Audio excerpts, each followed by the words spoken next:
दोस्तों आज की वीडियो में हम आपको बताने वाले हैं एक ऐसे अंतरिक्ष यात्री की घटना जो कि सीधा अंतरिक्ष से धरती पर आकर गिरे थे। जी हाँ दोस्तों, हम बात कर रहे हैं व्लादिमीर कोमरोव के बारे में। 24 अप्रैल 1967 को व्लादिमीर कोमरोव एक स्पेस कैप्सूल के थ्रू सीधा स्पेस से 144 किलोमीटर पर आवर की स्पीड से गिर रहे थे और इतनी स्पीड से गिरने के कारण उनका स्पेस कैप्सूल मानो मिटियोर बन गया था। गिरते वक्त उनके आखिरी वर्ड्स थे, "It is rising in the capsule।" और जब स्पेस कैप्सूल धरती से टकराया तो बूम क्रैश होने के बाद क्रैश साइट से जो चीज मिली वो कुछ और नहीं बल्कि 80 सेंटीमीटर लंबी जली हुई व्लादिमीर कोमरोव की लाश थी।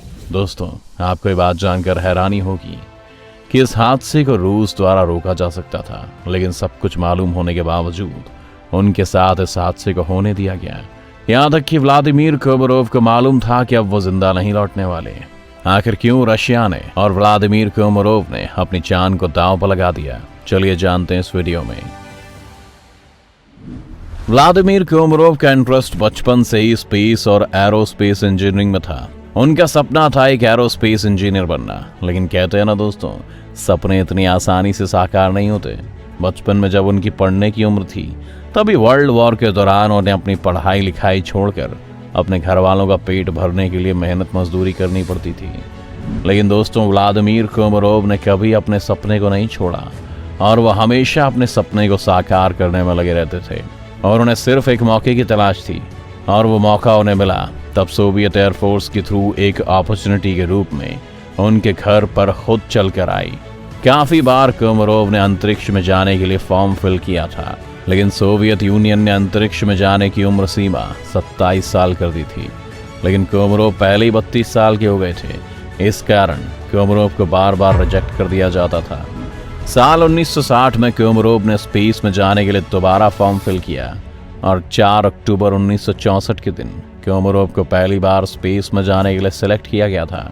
12 अक्टूबर 1964 को कोमरोव अपने 2 साथियों के साथ स्पेस में गए और यही मिशन दुनिया का सबसे पहला मिशन बन गया था जिसमें पहली बार एक से ज्यादा लोग एक साथ स्पेस में गए थे और ये मिशन सफल भी रहा था। ऐसा करने के बाद कोमरोव को कर्नल की पोस्ट पर तैनात कर दिया गया था। सोवियत यूनियन में भी उनकी अच्छी खासी जगह बन चुकी थी। 1967 को सोवियत यूनियन को एस्टैब्लिश हुए पूरे 50 साल हो गए थे और इसी को सेलिब्रेट करने के लिए सोवियत यूनियन कुछ बड़ा प्लान कर रही थी। सोवियत यूनियन के लीडर लियोनिड ब्रेजनेव ने 2 न्यू फ्रेश एयरक्राफ्ट को लॉन्च करने की घोषणा कर दी थी। मिशन काफी ज्यादा सिंपल था, सोयूज 1 और सोयूज 2। सोयूज 1 में पहले दिन एक एस्ट्रोनॉट जाने वाला था और दूसरे दिन सोयूज 2 में 2 एस्ट्रोनॉट जाने वाले थे।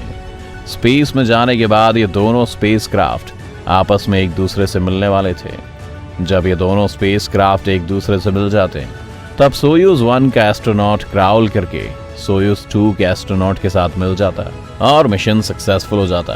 लेकिन सबसे बड़ी प्रॉब्लम खड़ी तो तब हो गई कि वो उसे एग्जैक्ट 50वीं एनिवर्सरी वाले दिन ही लॉन्च करना चाहते थे, ना एक दिन पहले और ना एक दिन बाद।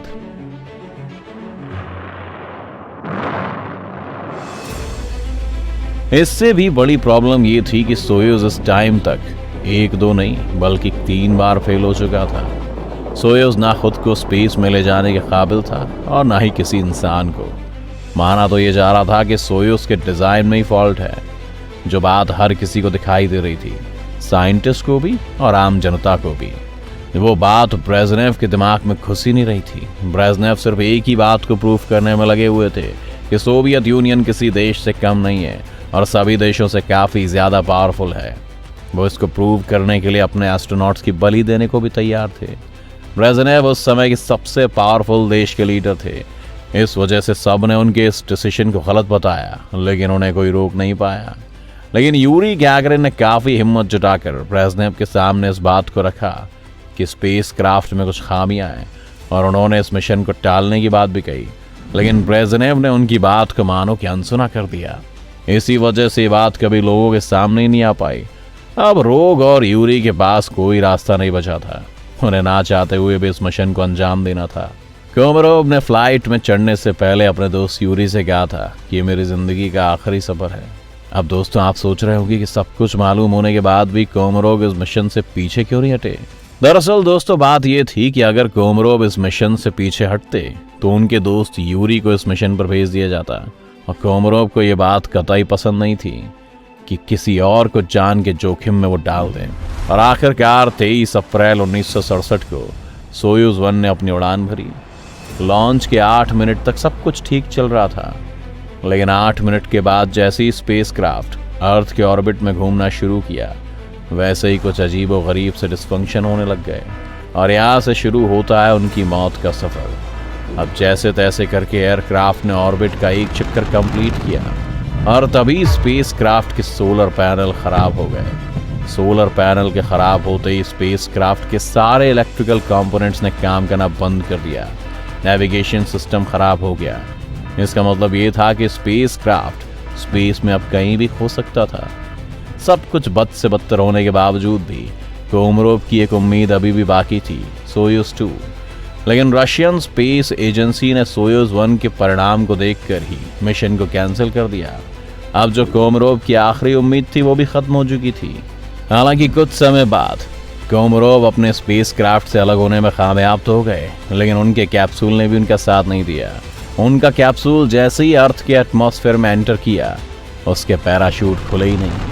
इसी कारण वो एक मिटियोर की तरह धरती पर गिरे और जब क्रैश होने के बाद क्रैश साइट से जो चीजें मिली वो कुछ और नहीं बल्कि 80 सेंटीमीटर लंबी जली हुई व्लादिमीर कोमरोव की लाश थी। दोस्तों आज की इस वीडियो में इतना ही। आपको ये वीडियो कैसी लगी हमें कमेंट करके जरूर बताएं। साथ ही इस वीडियो को लाइक और शेयर करना ना भूलें और चैनल को सब्सक्राइब भी कर लें।